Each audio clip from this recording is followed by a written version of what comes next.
बिस्मिल्लाहिर्रहमानिर्रहीम। अस्सलाम वालेकुम व्यूवर्स, एस्ट्रोलॉजर सैयदुल हसन आपकी खिदमत में हाजिर है। तो व्यूवर्स, आज हम बात करेंगे लियो असेंडेंट की बुर्ज असद वालों की कि लकी नंबर्स कौन से हैं बुर्ज असद वालों के।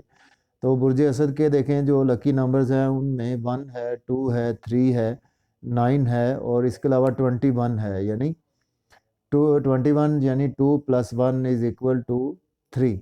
तो उनके लिए 21 भी जो है वो लकी नंबर है लियो वालों के लिए। इसके बाद जो लकी डेज़ की बात करेंगे तो लकी डेज़ में देखें संडे है, मंडे है, उसके अलावा ट्यूसडे और इसके अलावा थर्सडे जो है वो लकी डेज़ हैं बुर्ज असद वालों के लिए। उसके बाद जो है वो लकी कलर्स की बात करेंगे। देखिए लकी कलर्स में वाइट है, इसके अलावा गोल्ड है और इसके अलावा जो है गोल्डन कलर है, इसके अलावा रेड और इसके अलावा ऑरेंज और इसके अलावा येलो कलर जो है वो इनके लिए बहुत ज़्यादा लकी कलर्स हैं। वो इनको वेयर कर सकते हैं या अपना कोई भी चीज़ें वैलेट है या कोई अपने कमरे को डेकोरेट करने के लिए ये कलर यूज़ कर सकते हैं। इसके बाद हम बात करेंगे जो लकी प्लैनेट्स हैं। तो उसमें लकी प्लैनेट्स में सन है, मून है, मार्स है और जुपिटर है। देखिए ये लियो वालों के लिए ये lucky numbers, lucky days, lucky colours और लकी जो प्लैनेट्स हैं वो बुर्ज असद वालों के लिए ये हैं। तो इनको आप उम्मीद है आपको ये वीडियो पसंद आई होगी। तो